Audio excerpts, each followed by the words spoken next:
Good evening, this is Rahul Reddy. Today we are live here every Tuesday at 5 p.m. to 6 p.m. from Houston, Texas. Emily, what do you have today to discuss? We have good news about the STEM extension. There's been a long pending lawsuit about trying to eliminate the STEM extension for years for OPT, and we finally have resolution of that. The case has been closed. OPT STEM extension can proceed, so that's very good news. We'll give you a little bit more background on that.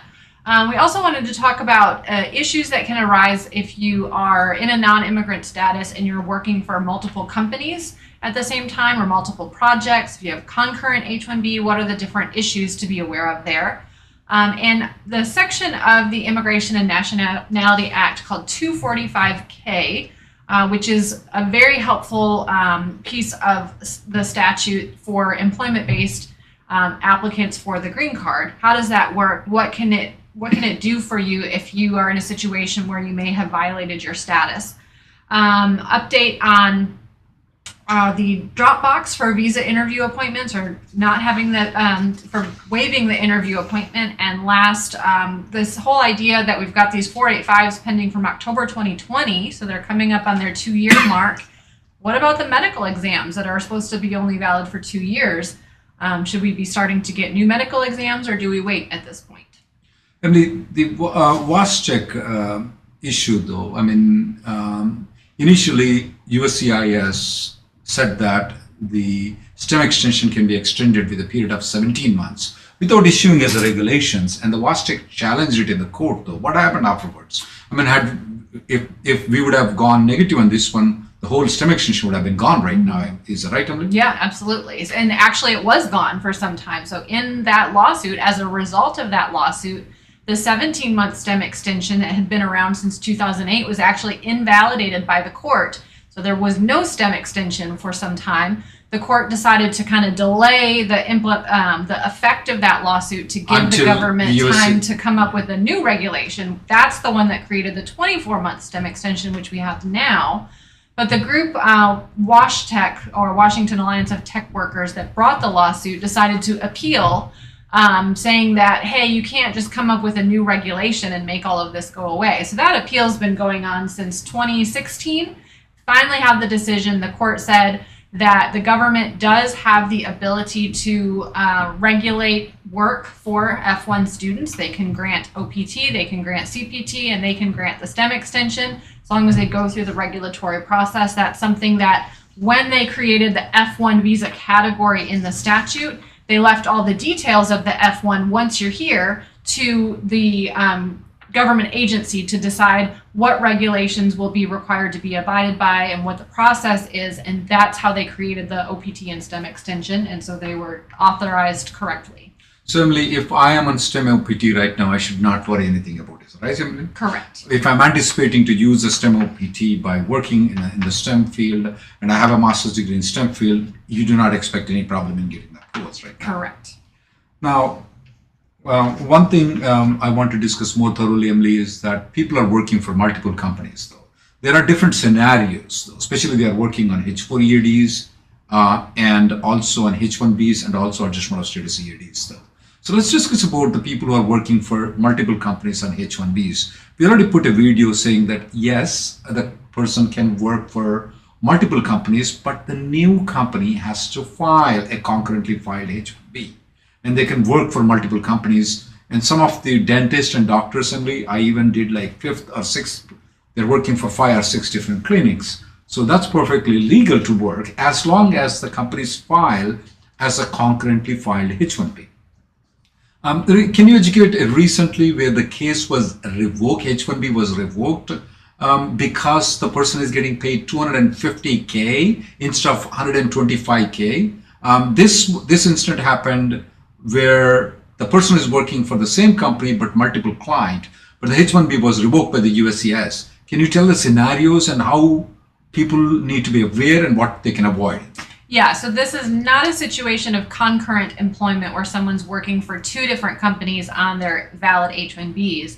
In this situation, the person, during COVID, everyone was working from home. They had more time on their hands, working remotely. People could take on extra work. And so For this case, the person was doing the job, working on a project for a client company, and the employer said, hey, we have another client over here that needs the same kind of work done. Can you work on both projects at the same time? Sure, I have the time, I can do it. The company decided to reward that extra work by extra pay, giving bonuses. And so the amount of the W-2 was much higher than what is stated on their LCA and their H-1B petition. And USCIS revoked the H-1B, basically saying that this amount extra that you've been paid is astronomical. Bonuses should only happen once a year. Never heard of that rule. And we think... But this person was getting paid every paycheck, is that right? Right. Bonus pay on every paycheck.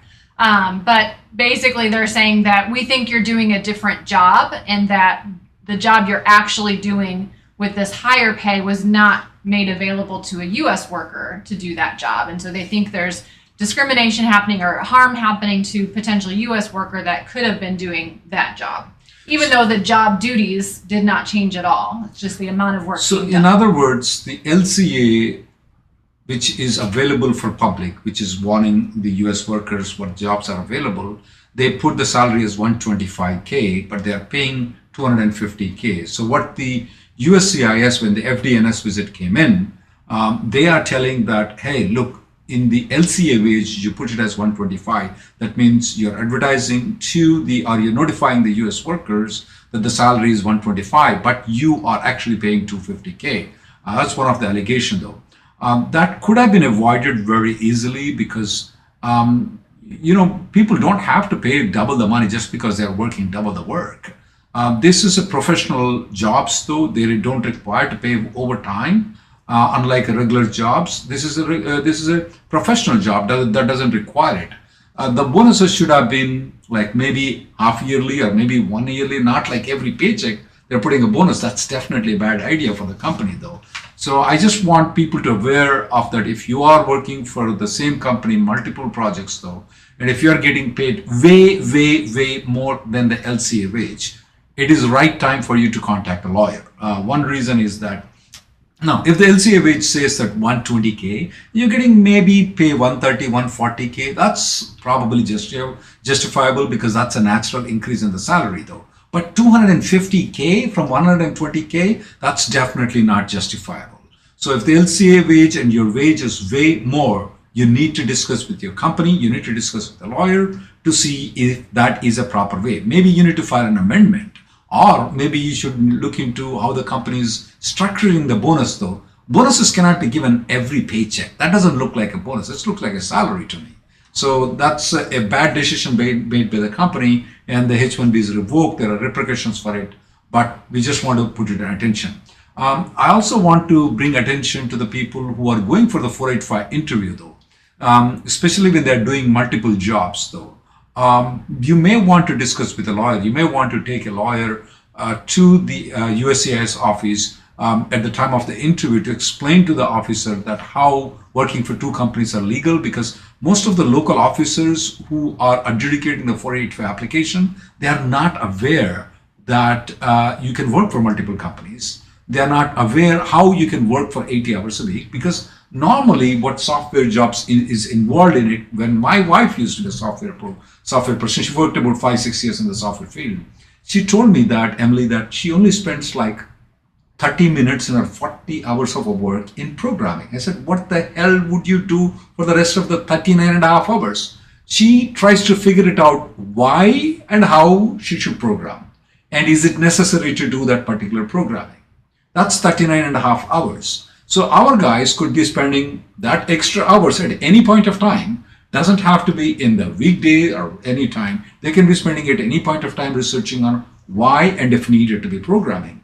And a lot of software guys that I speak with, they do a lot of research, though. Very surprising that I thought only lawyers like us do a lot of research, but yeah, they do a lot of research in figuring out what is best for the company, what is best for that particular program, what is best for that particular client, for that particular 6.2.2.3, what is best for that one. Once they figure it out, they write the programming or do whatever the necessary steps are done. So all that research can be done not in the same 8 hours, it can be done in a different hours, though. So people need to be prepared when they are going for the 485 interview. It may be worth for you to take a lawyer with you to explain it, because at the time of the 485 interview, you may be questioned about this one.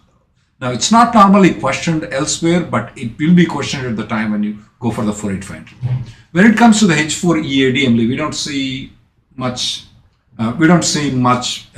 anybody questioning about it, because that's not that relevant whether the person is working for 6 different companies or 2 different companies. So, any other suggestions, Emily? Yeah, and there's no LCA or Yeah. specific issues with the H4 EAD like there is for an H1B. Yeah, and then there are some people who are asking me questions, Emily, can I work for 3 companies all full time? I said, no, that doesn't look good. I said you could work for 1 full-time company, maybe 2 full-time companies. Maybe the second company can be a consulting company, and the second company can have 2 clients. In that way, it will look more justifiable rather than having 3 8-hours H1B. That doesn't look justifiable to me at all. So these things need to be planned and executed very well. And if there is an FDNS visit, how you're going to handle that. And if there is an interview, how are you going to handle it? Emily, one other problem that I noticed is that, let's say, for example, you file a concurrently filed H1B and he's working for company A and he's also working for company B. Now, when he travels outside the country and gets a stamping, what's the situation there? Yeah, and that's the problem, is you're only going to get 1 stamp and it's not going to list both company names on it. So you're going to have to choose which company to go for stamping, and then when you're coming back, you're only going to show 1 approval notice. The officer's not going to know what to do with 2 approval notices. So when you're coming back on that 1 approval, it's as if you're only being authorized from that point to only work for that 1 employer. And we generally recommend filing the concurrent petition again after you enter to allow you to continue to work for the second company. Because there's no guidance on what to do in that situation. There's 0 guidance anywhere about concurrent employment. We request that when you are working for multiple companies, you need to look into all different scenarios to see. It is allowed, definitely. We're not going to speak anything illegal, but how you're going to do it when you travel outside the country. Every time when you come back, you are going to file 1 more concurrently filed H1B. If the FDNS is going to come and ask you the question, how are you going to answer the question? If you're an adjustment of status, if you're going to go for the interview, how are you going to deal with that situation? You may have to want to plan that in advance, though, because once the FDNS comes in and then you don't have that information, that's not good for you. It's better to have that information way early and be prepared for the FDNS visit when they come in. And everybody knows what a FDNS visit is that when you file a H1B, the USCIS officials can come and ask you questions. They can go to your employer, they can go to your client and ask questions whether or not you still have the genuine job opportunity, whether you're doing the same job or not. They will ask those questions. You need to provide information. We're going to present more about FDNS in October 20th. Tuesday, we're going to present more on the FDNS. We have an expert in our office who deals in the FDNS much more than we both do. I want to explain, normally I come from a layman community, even though I've been in a law school since the age of 17, Emily. That's when I went to law school after my high school. I like to explain people not giving the sections, though, because people don't understand the section number. But in this rare situation, it's called 245K, though. I have to mention the section number because there's no other way I can explain it. What this 245K section is, it's applicable only for employment-based immigration. That is when you file for the green card. That means when you file the 485 application. The question that comes is that, let's say, for example, if there is any status violation. For example, in one of the time where you are working for company A and your company B filed a H1B and got the company B H1B approval. Now remember that for working for both companies, the company B has to file a concurrently filed H1B. But sometimes people work for both the companies at the same time. That is considered to be a status violation, though. The question here is, does the 245K, does it allow people to, does the status violation is excused, and what are the steps they need to do if that happens? Yeah, so generally the rule is to be able to file the adjustment of status. You always have to show that you are properly maintaining your non-immigrant status. from the time you entered the US until the time you file the 485. But what happens if you violated your status at some point there? Then if you're in any other category, like family-based, you're not eligible to file adjustment of status. But for employment-based, they basically give you a kind of a grace period of 180 days. So as long as the status violation was less than 180 days, you are still eligible to file the adjustment of status and receive the green card. And this works for the main applicant as well as the dependents. It also works in the situation where, let's say you missed filing an extension for a dependent and their H-4 status expired, and then you're able to file the 485 less than 180 days after that happened, the dependent can still file the 485 and receive the green card under Section 245K. So it kind of, it doesn't really cure violations, but it allows USCIS to overlook violations of status as long as they're less than 180 days to still be able to receive the green card through the adjustment of status process. Otherwise, you would have to consular process your green card. And let's say, Emily, I am on a student visa, and on a student visa, I'm only supposed to work when I'm authorized to work. And let's say, for example, I work for a restaurant for a period of 1.5 years now. Now I got my H-1B approved. I'm no longer working for the restaurant though. I got my H-1B approved now, and my priority date is current. I violated the status for 1.5 years by working in a restaurant. Does the 245K excuse me to file the 485 and get the green card?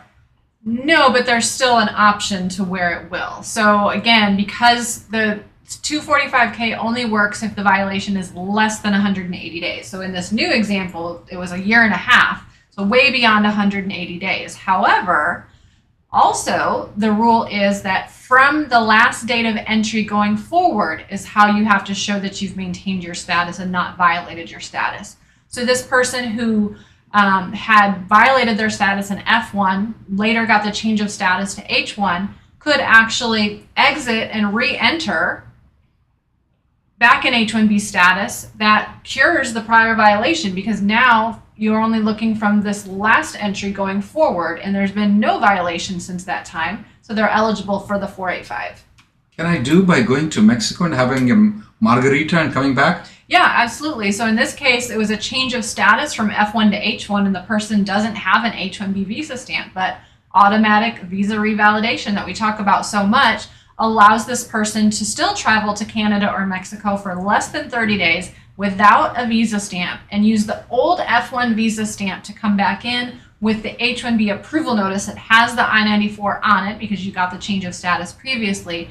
You would then be able to come back into the U.S. You've cured the prior violation. Now you're eligible for adjustment of status. That looks like a holy grail thing where I go to the holy grail, all my sins will be washed out. In India, we call it, if you go take a bath in Ganga, all your sins are washed out. So in other words, if there is any status violation, I go outside the country and come back, all the things are washed out because they should only looking into from the last entry into the United States to right now. That's very good, Emily. But does it apply if, for example, if I stayed unlawfully in this country? For example, let's say I stayed for, my H-4 is not extended properly, and the I-94 expired, and I went to India, I got the stamping and come back, but after the I-94 expired, I stayed here for 1 year. Does it apply the same thing in that way? No, so 245K does not excuse unlawful presence, which is overstaying the end date on your I-94. So you do have to be very careful. So there's a violation of status, such as working without authorization or failing to file an amendment if you've moved or something like that. That's different than being unlawfully present. An unlawful presence does not get cured by travel. Actually, traveling might trigger a bar to you coming back in that situation. So if there's unlawful presence, always talk to an attorney before you use any travel option to try to cure that. But 245K would fix that problem if the stay was less than 180 days, then still eligible to adjust. But if it's more than 180 days of I-94 expired and then I did not leave the country, then definitely check with a lawyer. But if it's amendment which was not filed, I'm working in Florida, but I'm supposed to work in California, that's a status violation. But if the I-94 expired, that's not a status violation. It's an unlawful presence. That's very dangerous. Emily, on the Dropbox eligibility, we've been telling that if your visa was ever been issued from India from 2012, 10 onwards to right now, that's when the electronic system came in, people can go and apply for a change even if they move from F1 to H1. We said they're eligible for Dropbox if they go to India. Is that right, Emily? From H4 to H1, they're eligible. From F1 to H1, they can go on the Dropbox. What's changing from January 1st of 2023?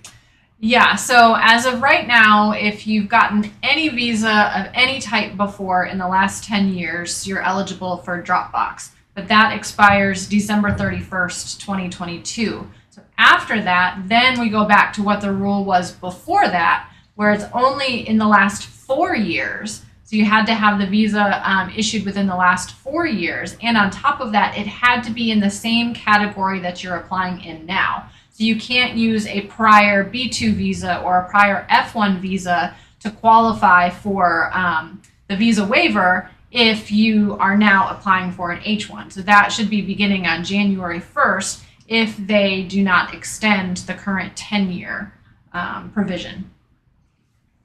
What if the appointment is made in June of 2023, Emily, right now, and it's a visa and it's a Dropbox? Since it's after January of 2023, do I need to cancel it or go for the live interview? What's the story about it? Yeah, we don't know yet. I would definitely not cancel it at this point. It's very possible that they will be looking at the time you made the appointment, did you qualify for the Dropbox? So that's one way you may still be able to use it. And it's also possible that they might extend this beyond December 31st, which then would have been no need for you to cancel that appointment. So I wouldn't make any different plans at this point. Keep tuning in. We'll inform if there is any development on there. Emily, with regards to the medicals for the people who file the 485 application, recently I got the news from USCIS saying that the medicals must be filed within 60 days, but they exempted that. That means that after the doctor signs, the physician signs that, there's no 60-day rule that we have to file. They recently extended it to any period of time, though, for a period of time, though. March, yeah. So now the question that pops up is that there is another regulation that says that, of course, is that the notification from USCIS, the medical which is signed by the physician is only valid for 2 years. Most of our applicants have filed the 485 application in October of 2020, and now it's 2 years. So they are completing the 2 years. The green card is not approved. Can the green card now be approved after 2 years of filing the medicals and the 485? Unless USCIS does something to extend the validity, no. So they would have to issue a request for evidence for you to submit a new medical at some point before they're ready to approve the application. So if your priority date is coming nearby though, so you're anticipating that the priority date is going to come nearby and your medical has been submitted more than, that means after the doctor signed, it's been more than 2 years, because most of you guys may have filed the 485 application October of 2020. If it will expire in 2 years, that is whatever period it is, whether October, November, or December of 2020, it's going to expire October, November of, or you can do an interfiling if you want to, or you can wait until they issue an RFE. If you do the interfiling without them requesting an RFE, you have a 50-50 chance that your medical will be reaching the USCIS to the proper officer. But if you want to wait for an RFE, you can wait for an RFE. Some people don't want to wait for an RFE. They will submit a interfiling request, which we have given details. Just search interfiling medicals rmlawgroup.com. It will take you to the website. It gives you all the directions to do the interfiling by yourself.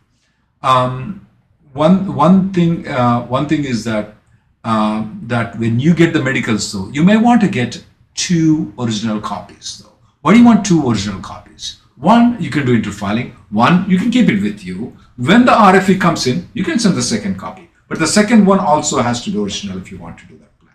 That's what a lot of people. So before you call a doctor's office, make an appointment, ask them, hey, are you going to give me 2 originals? If they say no, keep going to another one. I want 2 originals. What the doctor is doing is making another copy and signing the same thing. He doesn't have to do anything on it. So you may want to request the 2 copies to be on the safer side. Anything else, Emily, before we go to questions? Nope, I think we can head to questions. How many employment GCs are coming in 2023? This question comes from Ashok Patel. Well, we have 140,000 green cards available in the employment-based category. Plus, there are approximately around 60,000 that are coming to the employment-based green card. So the total will be 200,000. Now, there is a 7% limit, though. So that means that for the Indian nationals, the 7% limit for the 200,000 is 14,000. That's a minimum which probably Indians will get it. Above and beyond that 14,000 will depend on if the other countries don't use it. Though, if all other countries use a lot of green cards, though, like the way they've been doing in the past 2 years, though, Indians may not get much more than 40,000. They may get a little bit more, but may not get the entire 60,000 extra. They may not be given to Indians if the other countries use. If there is no demand from the other countries, then it's a totally different issue. The Indians may get 14,000 plus approximately around almost 50,000 of the green cards they can get it. So it will depend on how the other countries will use it. USCIS normally does not know how much is the demand from the other countries, though. At least in the initial 3 months, they can't figure it out. Somewhere about 5th month or 6th months, then they will move more aggressively. So we will see how the things will work out with how the other countries are. A lot of people will ask me the predictions of getting the priority date. As I pointed out to you guys very detailed, is that it will depend on how much the other country nationals are going to use. That is the main criteria. If the other countries don't use, Indians will get it. If the other countries use it, Indians will only get 14,000. According to the stats, we have approximately 50,000 to 60,000 is already pending there with the immigration, though. So if other countries don't use the green cards, there may not be a significant moment. But if the other countries, don't use the green cards, we'll have a lot of not many green cards. We'll have a lot of movement. So we will see in the coming months how the things will go on. Right now, I see that a lot of channels are telling, oh, it's going to move, it will not move. I mean, it's very hard to tell. Believe us, we went wrong so many times. So be patient. We will update you as the things will progress. Robbie has a question about the SAVE system. In his case, it returned the GCEAD end date instead of his H-1B end date. And so this DMV is asking for him to submit his GCEAD to extend the driver's license. He wants to continue on H-1B and wants to know if it's going to be a problem if he uses his GCEAD to renew his driver's license instead of the H-1. So the SAVE system, it is basically a way for state government agencies or any other benefits granting agency to verify someone's immigration status. So if you are applying for your driver's license, most states use the SAVE system where the driver's license agency will electronically reach out to USCIS to verify that you are in fact lawfully in the US and eligible to receive a driver's license. Sometimes this SAVE system can take weeks to get back. Sometimes it comes back with the wrong information, which is what happened in Ravi's case. So he provided his H-1B approval notice to renew his driver's license, and SAVE says, no, you have an EAD, we want to see your EAD. Well, the good thing is you can provide your EAD to get your driver's license renewed. It doesn't affect your status at all. So you're just using this for purposes of getting the driver's license. It does not mean you are using your EAD in order to work or to no longer be in H-1B status. So go ahead and provide that so you can get the driver's license faster. Otherwise, it's probably going to be a big headache to get them to accept the H-1B instead. Ashok has this question. Can I use GCEAD for side jobs? Absolutely, you can. ES350 says, can you transfer back to EB3 after you've already done the transfer of underlying basis to EB2 if EB3 gets current first? Yes, there's no restriction on that. The problem is going to be, how do you do it? We don't know if this January 2022 option of using the supplement J and sending it to the Western Form Center is going to be the same way to do it, because prior to that, it required you to just send a letter or tell them at the interview that this is what you wanted to do, but it was very hard to do it once, let alone to do it twice. So yes, it can be done in theory. In practice, it may be difficult to go back and forth. It's really just going to depend on the timing and if there's any way to actually tell USCIS that that's what you want to do and have them actually listen. Soumya Singh has this question from Facebook. She has filed a 485 application with company A, moved to company B. She's not liking company B. Is that, do they still have to file a 485J supplement? And if they don't file the 485J supplement, if she moves to company C or company A, will it create any problem because company B never filed the 485J supplement? Absolutely not needed. It's okay. You can move to company C, you can move to company A, or you can move to any company. Just because company B has not filed a 485J supplement, it is not going to cause any problem whatsoever at all. Dingari, my prior date is September 2012. Right now, my wife is on an H1. Is it okay if she uses her EAD? What is the pros and cons? I am on my H1B though. Mr. Dingari, I personally myself, when I was a dependent though, I used the adjustment of status EAD before I got the green card. So that should tell what you should do. Now, there are a lot of lawyers who tell that don't use the EAD. This is the biggest contention I get in. Don't use the EAD. The sky is going to fall down. Everybody is going to die. The floods are going to come at 900 feet way above your house and you're going to drown in there if you use the EAD. You know why they tell that? Because they are trying to make money by scaring you off. Now, there are some minus points. I'm not telling that it's absolutely safe, but there are some minus points. So, but I can tell you one thing here, Mr. Dingari. I personally, when I was in adjustment of status, I have used the adjustment of status EAD. I do not regret it. Soumya says, there's talk about allowing HMV stamping to be done inside the U.S. Is this a viable policy? Well, it's definitely viable because we used to do it back 20 years ago. And it was much more convenient compared to having to apply at a consulate outside the U.S. for someone who's had a visa before. And yes, the Department of State did say back in June at the AILA National Conference that it's something that they were considering bringing back. The reason they got rid of it at the time partly was because they had no way of doing biometrics in the United States and that only consulates could do biometrics. Of course, we know that's no longer true because they're doing biometrics for everything. So USCIS definitely has that capability now, so that's solved. But now, yes, the State Department said they were considering this option, but I would not expect it to happen anytime in the near future. State Department is notoriously slow. It may be a decade before they actually implement this if they finally decide to implement it again. So I would not rely on that. I would work on pushing the State Department through the letter campaign that we started. We've given you links for that to send a letter to the State Department, Bureau of Consular Affairs, as well as sending a letter to your representatives in Congress, as well as your senators, telling them to push the State Department to bring back visa interview appointments. Why does it take 420 days to get an appointment in Chennai right now? That's ridiculous. How can people do business? How can people visit family? There's funerals, there's weddings, birth of child. Like, people are missing out on life's milestones because they can't get a stupid visa appointment when they're just renewing a visa that they already were issued. So please send the letters for that. That's much more likely to have an impact compared to waiting on Department of State to implement stateside visa processing.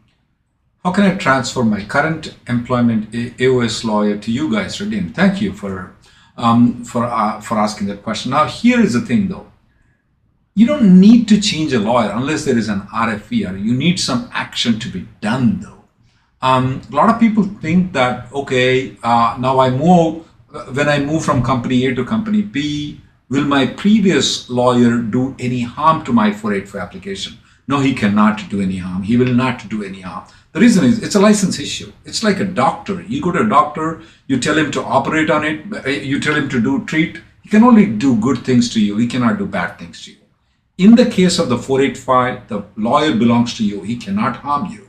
So even if he gets a green card, even if he gets any notification, he has to pass on to you.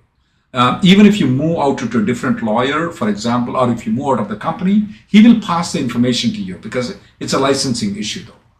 So typically, if you want to change a lawyer, the more important thing is when you change the company and you want to file a 485J supplement, that's when it's probably worth for you to change a lawyer. The next time is if there is an RFE and then you think so somebody is better to respond to that RFE, that would be a right time to it. But if you just hire us right now, what are we going to do? We'll take your money, of course, and we just sit on it, and maybe you'll get the green card without any interview, without any RFE. So that's a waste of resources for you. I would not change the lawyer unless there is something, RFE or changing of the employer or some other very drastic situation is there. Here comes the question from Casey though. His priority date is March 2013. I sent my birth certificate and translation. However, just a week back, I got an RFE for the birth certificate. Can you please help to know what the documents I should submit? Casey, I want you to go to, I don't have birth certificate ready and RN Law Group, and there will be an article that I've written. Now, you do have a birth certificate, but I still want you to go read that article. The reason is that we have listed out the documents that needed. Now, you have the birth certificate. Why do I need to provide the documents? Maybe your birth certificate is late. You have born, let's say, for example, you're born in 1987, but your birth is registered in 1997. They may not be comfortable with that.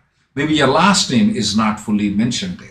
Maybe your dad's last name is not fully mentioned there. Your mom's full name is not mentioned there. So these are the technical difficulties that we see. Sometimes these people can't read the English date of births. They only read American date of births. You know what an English date of birth is? We write it as, well, I forgot how we write it down. Day, month, year. Yeah, day, month, and year. We write 3rd July 1980. Okay, that's how we write in India. Here they write it as July 3rd, 1980. So there's a difference there is that they may not understand that sometimes. So first of all, I will submit the birth certificate. If needed, though, based on the birth certificate, I will also submit 2 affidavits. And I will also submit, if you're from India, the following documents, any of the following documents: Aadhaar card, PAN card, ration card, election card, school certificates, school leaving certificate, any marks memorandum that you get from the college that has a date of birth on it, and any of the other government documents which I did not list them. If you have any of those things, though, submit it as an evidence of your date of birth. Praveen says, my 485 got transferred to NBC today. Priority date is in 2012. It was an EB3 downgrade. I'm planning to change the employer this month. Will that be okay? So a couple things for changing employer. Number one, you want to make sure that you qualify for AC-21. And number two, you need to have employment authorization for that employer. So if you've already gotten your EAD, you can use that to work for the new employer. If not, you would have to file an H-1B transfer, for example. But to qualify for AC-21, number one, I want to make sure that your I-140 is approved. You said it was a downgrade, so hopefully that's been approved by now. Your 485 needs to have been pending for 180 days, so that should be there. And then you need to make sure that the new job is similar to the job that you were originally sponsored for, and that the new employer will be willing to sign a Supplement J should you be called in for an interview or should you receive a request for evidence asking for that. If all of that is yes, then you can change employers at this point. Optimistic investor. Can I switch the jobs after getting the EAD? What do I have to do? What do I have to look into for the new company? Do I need to take any steps? I'm assuming that he's speaking about adjustment of status EAD, and I'm assuming that you're the primary applicant. When you are moving from company A to company B, though, on adjustment of status EAD, you need to look into if the job is in the similar profession, which most probably it will be. The other important thing that I will be looking forward is the company willing to sign the 485J supplement for you? The reason is that it may not be necessary for you to file the 485J supplement when you switch the job. I mean, it doesn't, like when you transfer from company A to company B and H-1B transfer, the transfer application has to be filed first and then you can move. You cannot move before the transfer application is filed.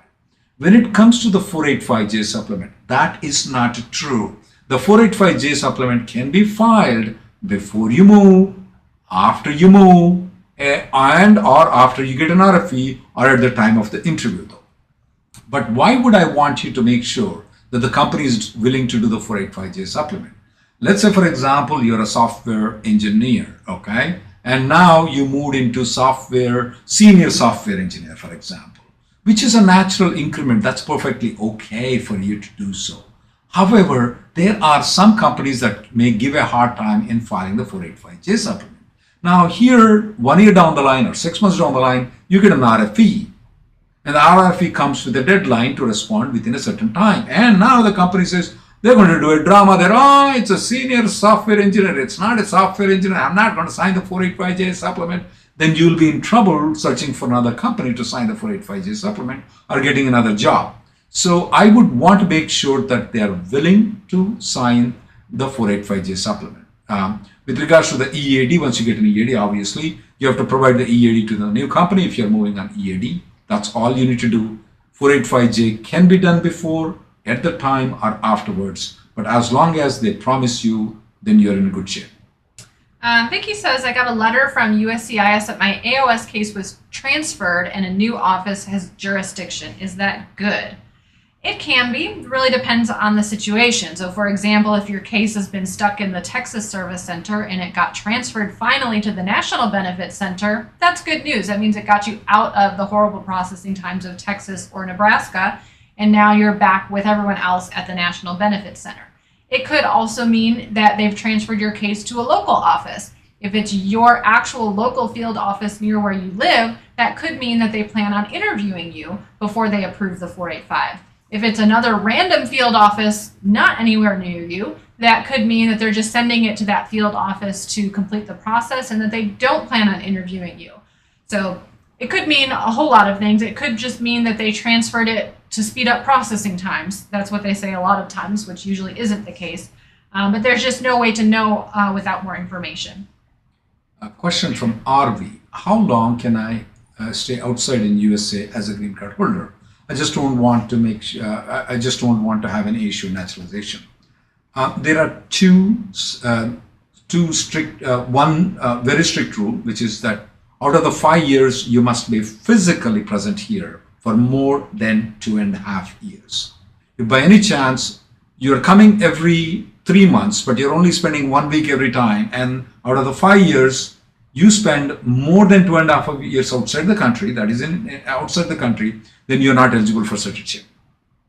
The next thing is that if you're planning to stay outside the country for more than 180 days on a single stretch, when you're going, okay, then I want you to get an advice from a lawyer.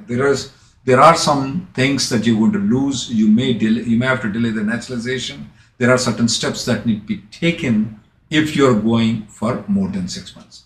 But for normal people, though, for example, from Tom, Dick, and Harry guys, they're going only for 2 months, 3 months. On an average, out of the 5 years, at the most, they are going to spend 1 year, but every time they're going less than 6 months, okay? Then you don't have to worry about it. You're in good shape to get the citizenship. It's only when you're going for more than 6 months or out of the 5 years, if you're going to spend more than 2.5 years outside the country, you better speak with a lawyer before you take any of those steps. Siva says, my priority date is May 2014 and I use my AP. Do I need to update the I-9? No. So the I-9 only has to be updated when whatever you gave your employer last time for your I-9 is going to expire. So let's say the last time you were hired for this job, you gave your H-1B approval notice, an I-94, and your passport for your I-9, but your H-1B approval notice is not expiring until next year. You don't have to re-verify your I-9 until next year, even though you're potentially using your EAD now. Next year, before your H-1B is expiring, your employer will then ask you to re-verify. At that point, you can either give your new H-1B approval notice, or you can give your EAD or your green card, whatever new work authorization you have, only at the time your old work authorization that you gave before is expiring. Vasu says the priority date is in 2014 and the visa bulletin regressed. Received an RFE and responded, and the 485J has been approved. The 485 is in the case remains pending status. Is there any chance that my case will get approved even though the date is not current? Very, very, very unlikely. So just because you got the 485J approval does not mean that they've allocated a visa to you. So the only time they approve the 485 when a visa number, according to the visa bulletin, looks like it's not available, is if they had already allocated that visa number to you before the dates retrogress. That happens very rarely. Probably I can count the number of times in my cases it's happened on one hand. It does not happen very often. And USCIS confirmed that in their court filings, that it's something when they allocate the visa, that's the very last step they take right before they approve. So if they have not approved it before the visas ran out, it's very unlikely that you did have a visa allocated to you. Mohan Kolishetty has his question. His H-1B extension is valid until 2025. His current H-1B is expiring in 2022.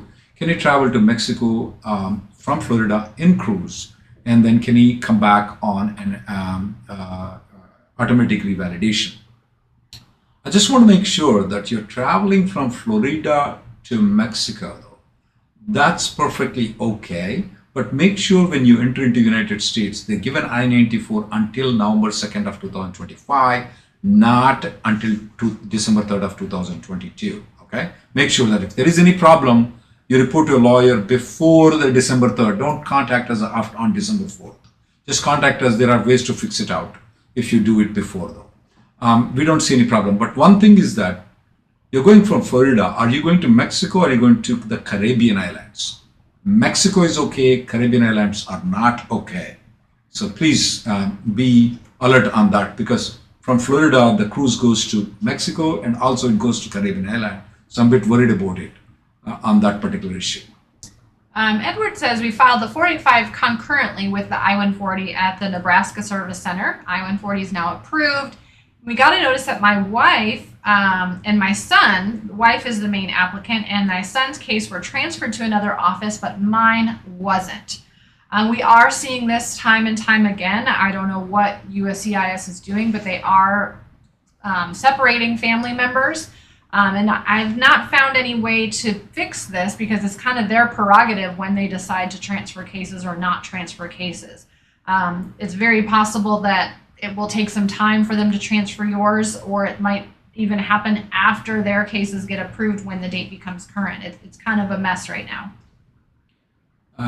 Will the priority date of January 2017 EB3, will it be current?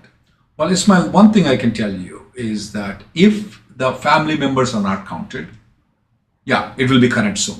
I can assure that. But they're counting the family members, though.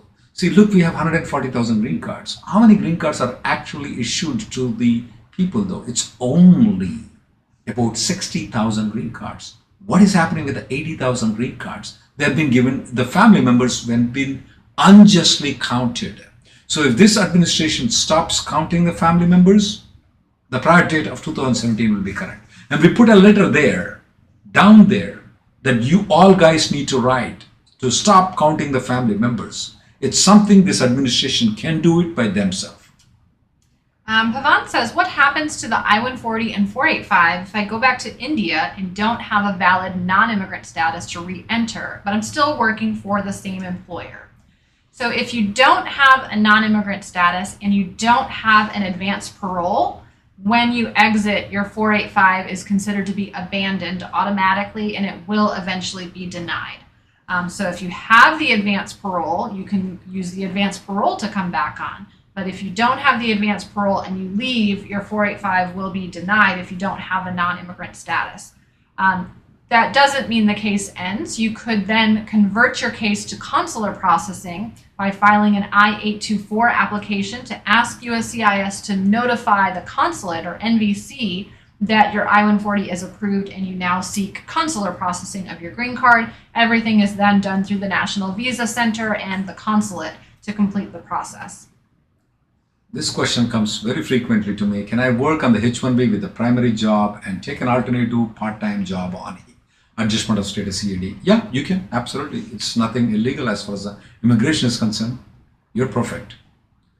Praveen Kumar has a very unusual request. I'm not telling it that you all guys should do it. He's saying all EB1 guys don't file the 485 application. That's not going to happen, Praveen. Just be practical though. Imagine if you are there ready to get the green card.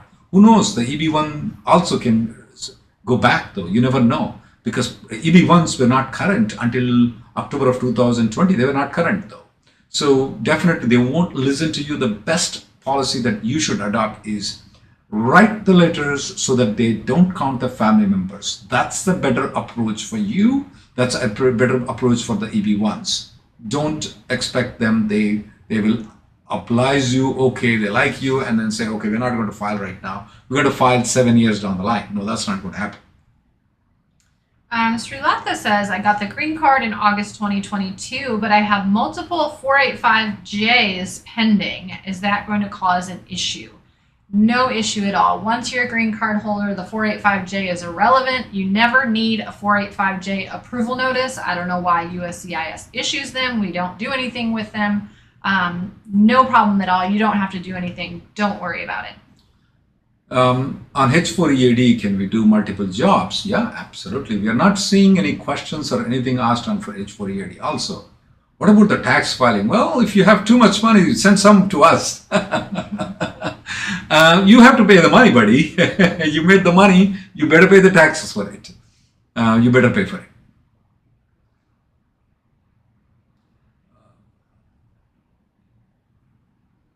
My current company has been sold and transitioning is in process. So the company need to file H-1B transfer again. It depends on how the company has been transitioning in progress. So, we have to speak with the HR to make sure how they're handling, how the transfer has been done. Sometimes there may not be required anything. Sometimes there may be required to file an amendment. Sometimes a complete transfer is required. But immigration lawyer has to speak with the HR to figure it out. Nitin says, do we think USCIS will finally start processing in priority date order? I do not. And the reason is they process based on filing date, supposedly first in, first out. And so someone with an earlier priority date could actually have filed later. And would it be fair for them to get the green card first if they filed later? And then the other issue is with all these pending 485s, not everybody's in the same situation. For a long time, a lot of people didn't have an approved I-140. Even though they were filed earlier, there was no way their case could be approved. Or they didn't submit the medical, and now we have to submit the medical. Or there was a problem with the birth certificate, now there's an RFE. So it's not like they can just do everything all at once like an assembly line and just do everything in order, because everything gets taken out of order as soon as something unusual happens.